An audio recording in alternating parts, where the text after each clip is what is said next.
Good day, fellow investors. A barrage of comments, of course, about Adobe, which means the stock is going lower, and now we have to analyze this from a value investing perspective. That's what I do. Have a research platform, did my 15 plus per year for the last 8 years, investing since 2002, did better since 2002.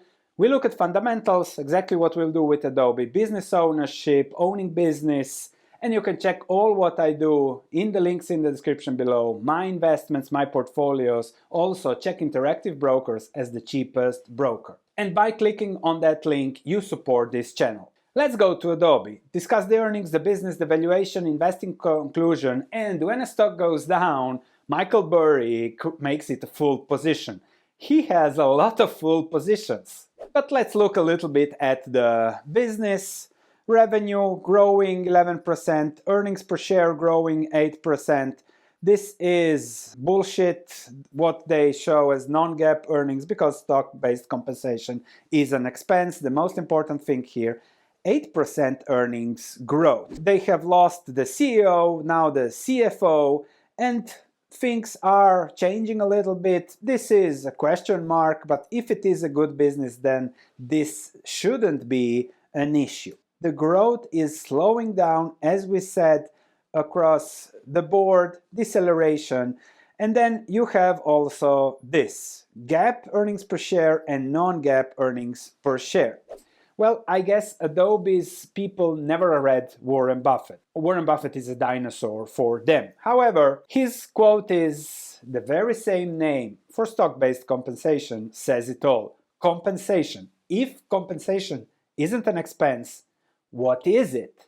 And this is pure misleading investors, misleading everything. I see Wall Street estimates using this number, which is crazy. They have switched from user growth to annualized recurring revenue, which according to Barry indicates pricing pressures. They're saying that the number of users went up to 100 million or something like that, but that's just 12% into higher prices, which means pricing pressures there. Other things, some things are growing faster, some things are growing slower, but this is a very, very negative trend, and it seems nothing can stop the Adobe train. Let's look a little bit the business, because there might be the issue to understand, to see what Adobe is as an investment. If we look at the business, okay, Acrobat, PDFs, Gen Studio, Adobe Express, Photoshop, Firefly, SEMrush now, Creative Cloud, a lot of things, business professionals, creative marketing. Yes, you can use Adobe, you can do a lot of things. But what I want to do is to connect that business with the current environment. I believe that this is the best environment we have ever seen for marketing, for digital creators, for digital content, for whatever you might imagine related to Adobe. What's going on with Adobe? It is decelerating. If we look at revenues growth, they are still now in the low double digits, but pricing pressures, they are growing. However, earnings just 8%, and this is the big question mark. The key factor is the deceleration is ongoing, and that scares Wall Street. Then the next question is this stronger than Wall Street? And then I asked my assistant to tell me, okay, make me one figure that represents why should I use you and why you are better than Adobe. And then here is the visualization saying how it does all in once instead of going through various layers, multi-steps. So that's what we are seeing. It's an extremely highly competitive environment. It's growing, but Adobe is growing slower, which means it's losing market share. Still looks great, still looks everything, but the question is, what if it keeps on decelerating? And I will add a few factors later in the discussion that will make things look a little bit different perhaps. But let's go to our intrinsic value formula to see what Adobe is. We recently did Microsoft, you can check the video also here. This is again downloadable in the link in the description below on my free market course. Let's do Adobe, you can simply click here, the price is already there, and now we have to put the inputs. Let's start with the normal case scenario, 17 earnings per share, the GAAP earnings, not the non-GAAP crazy bullshit earnings. Growth rate, if I estimate those earnings growing 8% over the next 5 years, 6% over the subsequent 5 years, I expect a 10% return, that's a discount rate of 10%. If I put a P ratio of 15, that's the intrinsic value. Close to the stock price, now 9% return, nothing bad. We are there. So if they grow at single digits per year over the next 10 years, Adobe is fairly priced for a 9-10% return. If we go to the best case scenario, if we put 13%, 12% growth rates, terminal multiple of 20, P ratio of 20, Adobe stock would need to double just to give you a 10% return, which means that the true return is much higher. If I put 17% here, that's something like that. 17% per year over the next 10 years on such metrics. That is the upside with Adobe.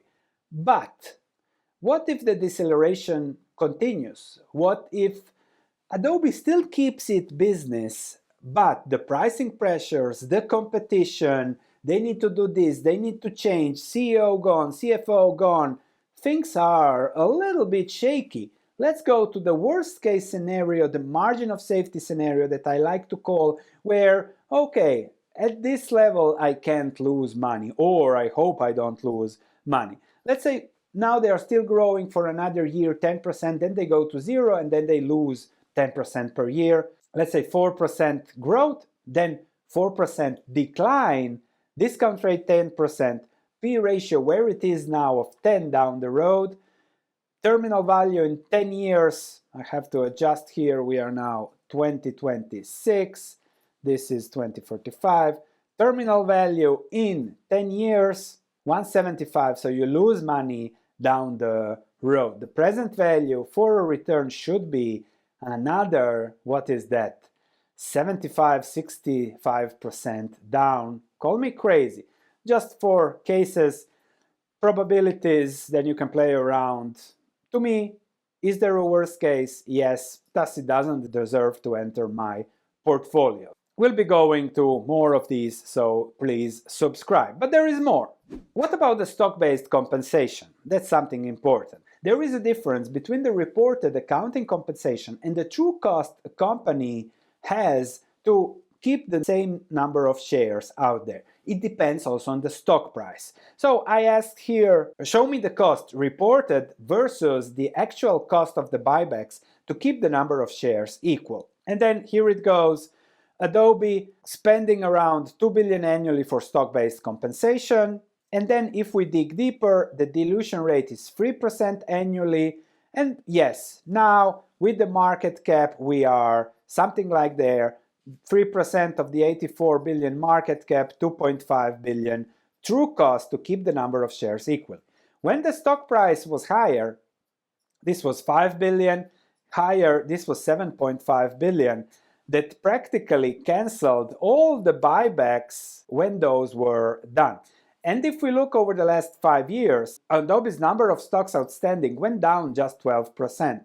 And the biggest decline now as the stock price collapsed. So stock-based compensation looks better when the stock price goes down, but then the stock price is going down. Let's discuss Barry's full position. One of the key theses he has is that Adobe's price to sale is at decade lows. When you have sales, you have profits, you have fundamentals, and then the P ratio is low, and that should somehow revert. But Barry has a lot of these full positions. Should it revert? I'm not smart enough to see it, but the key factor here is to understand Barry has 7 full positions now, and he just needs 3 to double, 2 to do nothing, and 1 to go bankrupt. And that's the strategy. which means Adobe can be a part of a diversification strategy. If not, being focused on it can cost you a lot. Then, let's discuss something that's not on anyone's radar because it hasn't happened for 17 years. A recession impact. No growth for 2 years. Earnings, stock-based compensation, pricing pressures, whatever, earnings collapse, go from 17 to 10. P ratio of 12. The stock price is 120, which is another, 40% down from here. Therefore, on our quadrant, I put, and I'll keep Adobe on a bet because it's too much of a bet for me. When it comes to you, I don't know what is your risk tolerance, whether you have better. We discussed Microsoft yesterday. Perhaps it is better. If we compare the numbers, Microsoft from a valuation basis is better than Adobe. So perhaps, I don't know, in a diversification strategy, it's better to add Microsoft than Adobe. We'll be discussing more of these companies, so see how it fits you. If you want to check what I do, check my research platform. Thanks for watching. Looking forward to your comments. Perhaps I helped you a little bit with the strategy there. Thank you.